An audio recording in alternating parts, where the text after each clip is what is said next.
Olá, meu nome é André Félix, sou psicólogo clínico cognitivo comportamental. Eu atendo aqui no Rio de Janeiro e você pode entrar em contato pelo telefone deixado aqui na descrição do vídeo. Aqui nós falaremos sobre vários temas importantes, como a história da psicologia e como ela veio a se tornar uma ciência. Falaremos sobre os diversos referenciais teóricos, as mais diversas psicopatologias, causas e tratamentos de patologias e síndromes, além, é claro, de várias dicas de como você desfrutar de uma excelente saúde mental que te ajudarão a viver infinitamente melhor. Esse é o canal Infinitamente Mais. Fique comigo. Hoje eu farei um breve resumo da história da psicologia, desde os seus primórdios até os nossos dias.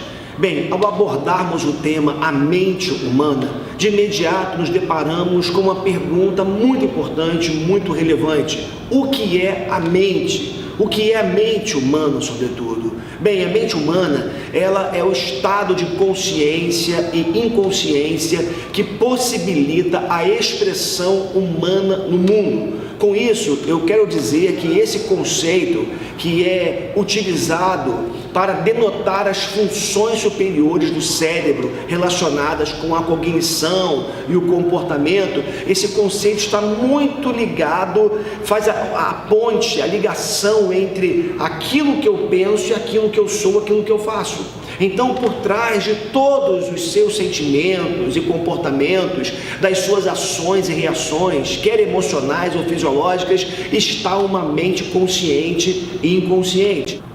Etimologicamente, a palavra mente vem do latim mentem, que tem o significado de pensar, conhecer, entender e significa também medir, visto que alguém que pensa não faz nada diverso de medir, ponderar as ideias.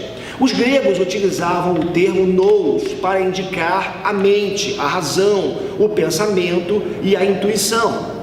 E aí é importante a gente pensar, lembrar que há muito tempo a mente humana ela tem sido objeto de estudos e mais recentemente com as neurociências e os exames de imagem tem ficado muito evidente a relação entre a mente imaterial e o cérebro material. Mas essa discussão é muito antiga. Antes mesmo de surgir como uma ciência independente, a psicologia foi vista por quase 2000 anos como um ramo da filosofia. Os primórdios da psicologia remontam à Grécia Antiga, sobretudo na figura de filósofos como Sócrates, Platão e Aristóteles. Eles foram os primeiros a tentar sistematizar uma, por assim dizer, psicologia.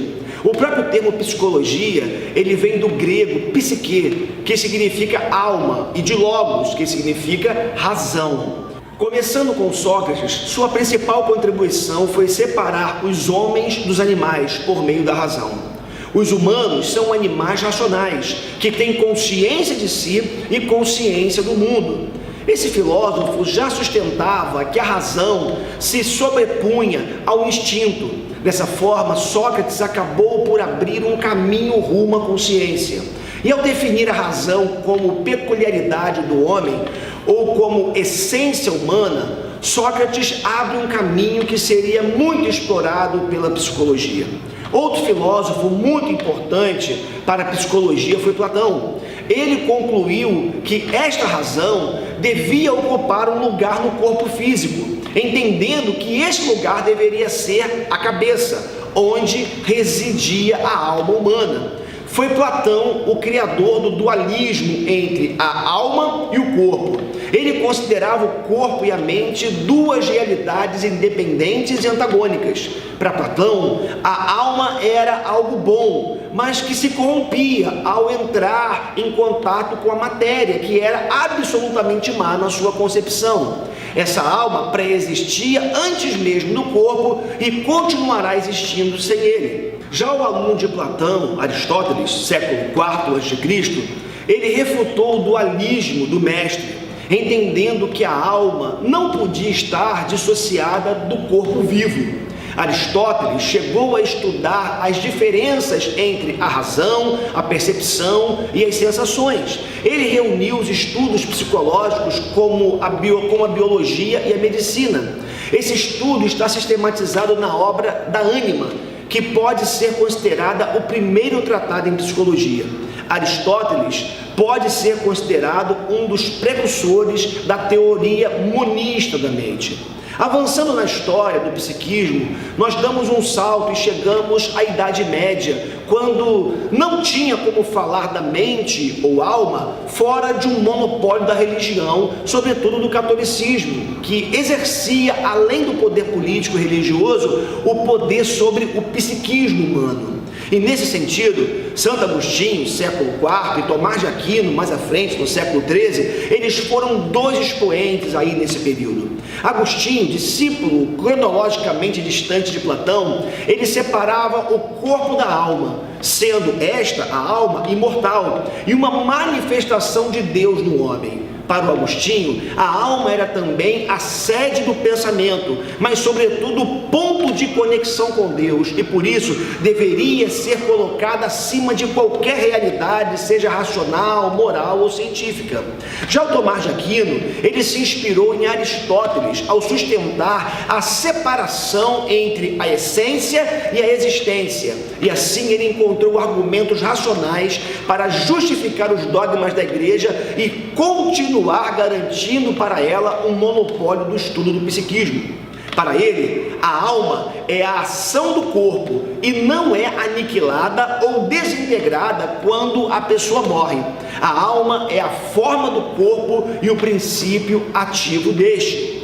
Avançando um pouco mais na história, nós chegamos no período da Renascença, que foi um tempo de grande produção científica, muito motivada pelas grandes transformações na Europa dos séculos XV e XVI. E foi nesse período que começam a se estabelecer os métodos e regras básicas para a construção do conhecimento científico, e começou um processo de separação entre ciência e religião. O grande nome desse período histórico foi René Descartes, 1596 a 1650, um dos filósofos que mais contribuiu para o avanço das ciências. Descartes sustentou a separação entre a mente, alma e espírito, e o corpo. Para o filósofo, a alma era uma entidade separada e independente do corpo. E uma das provas da existência da alma para Descartes era o processo de duvidar. Daí a sua célebre frase que você já deve ter ouvido: penso, logo existo. Para ele, a única certeza que temos é a dúvida. Ele comparou o nosso corpo com um motor que vai continuar funcionando mesmo sem a supervisão de uma alma. Para o filósofo, mente e corpo são distintos e aquela interfere neste, sendo considerado um interacionista. As ideias de Descartes foram um verdadeiro divisor de águas, uma vez que, para a igreja da época, mente e alma eram realidades correlatas ou sinônimas. Este dualismo cartesiano foi muito importante para o início dos estudos com cadáveres, o que era impossível nos séculos anteriores por causa dos dogmas da igreja, e contribuiu muito para o avanço da anatomia, da fisiologia e da própria psicologia. Descartes, ele representa a passagem do Renascimento para o período moderno da ciência. E foi em meados do século XIX que a psicologia começou a trilhar os caminhos da fisiologia, da neuroanatomia e da neurofisiologia. E aqui houve um grande avanço no conhecimento do psiquismo humano. Em 1879, Wundt criou na Alemanha o primeiro laboratório para experimentos na área de psicofisiologia, e por sua imensa produção teórica, ele escreveu cerca de 54.000 páginas ao longo da sua vida. Ele é considerado o fundador da psicologia moderna ou científica, desassociando assim a psicologia da filosofia, tornando-a uma ciência autônoma. Wundt substituiu o conceito de espírito pelo conceito de consciência. E foi na experiência consciente do sujeito que Wundt concentrou seus estudos laboratoriais, principalmente nas áreas de sensação e percepção. Para isso, o Wundt utilizou o método da introspecção, com a finalidade de ganhar informações sobre os processos básicos da experiência consciente. Crenças, imagens mentais, emoções, pensamentos, memórias, seja memória visual, auditiva ou olfativa, tudo isso são, segundo Wundt, conteúdos mentais que podem passar pela introspecção. Chama atenção o fato do laboratório de Wundt ter se transformado no primeiro centro internacional de formação de psicólogos. Desde o início de suas atividades como diretor do laboratório, Wundt orientou e treinou toda uma geração de psicólogos experimentais que replicaram mundo afora o modelo do laboratório de Wundt. Para Wundt, a psicologia era uma ciência intermediária entre as ciências da natureza e as ciências da cultura. Ele também substituiu a ideia de espírito pela ideia de consciência. Nesse período, surgiram diferentes escolas dentro da psicologia, como, por exemplo, o estruturalismo. O estruturalismo, ele estudou a estrutura do cérebro, as experiências conscientes e o sistema nervoso. Tishner, psicólogo britânico, ele foi considerado o principal estruturalista e estabeleceu a psicologia como ciência da consciência. O estruturalismo, ele tentou analisar os 3 elementos básicos da consciência: a sensação, os sentimentos e as imagens, por meio de uma estruturação da mente. Então, o estruturalismo, ele utilizava-se da introspecção para analisar os processos internos da mente humana. O funcionalismo, ele começou com William James, no final do século XIX, início do século XX. E o funcionalismo, ele foi influenciado pelo naturalismo de Darwin e sustentou que a mente sempre vai tentar ajustar a pessoa e essa pessoa a se adaptar ao meio. A Gestalt é a psicologia da boa forma, que tem como premissa a ideia de que o todo é maior do que a soma das partes e trabalha com a ideia de consciência, aquilo que é chamado de awareness, e seu contraponto, que são as interrupções de contato, sendo a neurose o enfraquecimento das funções do self. O behaviorismo foi Watson, o fundador do comportamentalismo, behaviorismo, o responsável pela separação entre psicologia humana e psicologia animal. Foram as suas experiências com animais controladas de forma rigorosa e objetiva que vão inspirar o modelo de psicologia. Estes mesmos procedimentos poderiam ser aplicados pelos psicólogos se eles se debruçassem sobre o estudo do comportamento humano. Ele sustentou que a psicologia era totalmente um ramo das ciências naturais ao declará-la ciência do comportamento. Nesta mesma esteira de pensamento, precisamos ainda fazer menção a nomes como Skinner e Pavlov, considerados também pais do behaviorismo. Behavior, que vem do inglês comportamento, que nasceu em resposta ou reação à introspecção e à psicanálise, que lidavam com um aspecto interior e não observável da mente. Watson, Pavlov e Skinner se notabilizaram pela descoberta da relação entre estímulo e resposta, e os reforçadores que atuam, como o nome diz, para reforçar o comportamento. O behaviorismo coloca o comportamento como objeto da psicologia.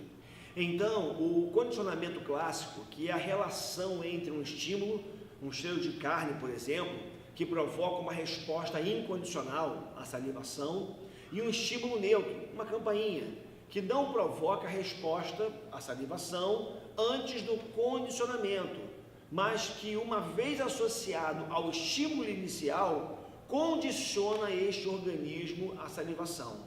Ainda hoje nós podemos perceber o condicionamento clássico em ação, como por exemplo nas campanhas publicitárias, que no ambiente emocionante, positivo, de um programa divertido, o espectador pode começar a gerar uma resposta emocionante ao anúncio devido a uma associação com o ambiente. Por que você acha que os comerciais de cerveja, por exemplo, sempre estão cheios de gente bonita e de mulheres de biquíni? Justamente por conta dessa associação e desse condicionamento.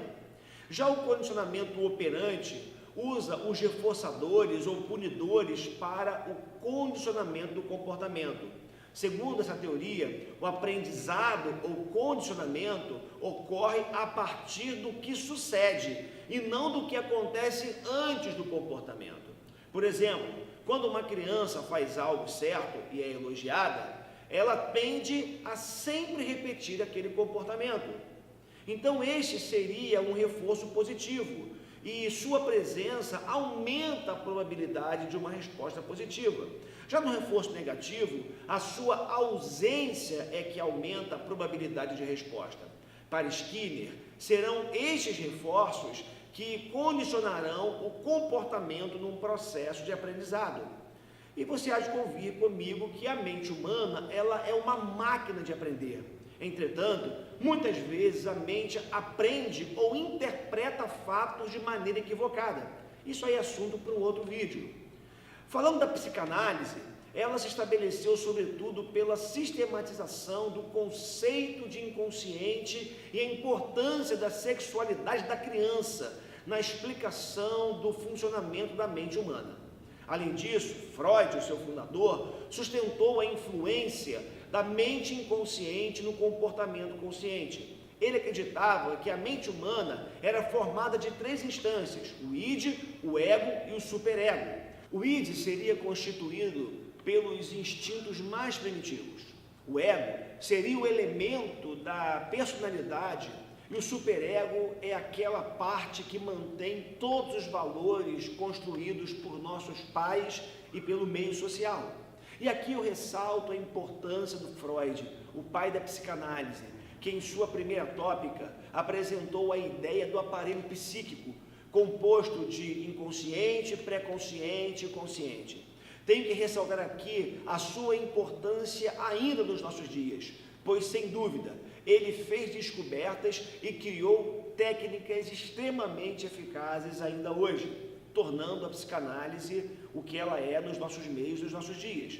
E a psicologia humanista, considerada aí a terceira força da psicologia, em uma resposta à psicanálise e ao behaviorismo.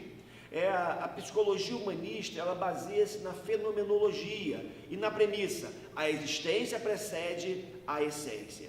A psicologia humanista, ela tem por base o humanismo e o existencialismo de Jean-Paul Sartre. E na psicologia, nomes como Maslow, que foi o criador da chamada pirâmide das hierarquias das necessidades humanas, ou pirâmide de Maslow, e Rogers, que foi o desenvolvedor da abordagem centrada na pessoa. E aí chegamos na psicologia cognitiva, que estuda a cognição, os processos mentais e sustenta que há um caminho a ser percorrido até um sentimento ou um comportamento observável. Na verdade, um sentimento ou um comportamento são consequências de crenças centrais que produzem pensamentos automáticos e respostas que podem ser emocionais ou comportamentais. Então, a psicologia cognitiva, ela estuda os processos mentais que levam a determinados sentimentos e comportamentos. Ela examina desde as questões sobre atenção e memória, até a percepção, raciocínio, criatividade, tomada de decisão e resolução de problemas, dentre outras áreas. Bem, vou ficar por aqui. Não deixe de dar um like, fazer um comentário e se inscrever no canal para receber os alertas de outros vídeos. Aproveite também para compartilhar esse vídeo com seus amigos. Um forte abraço e até a próxima.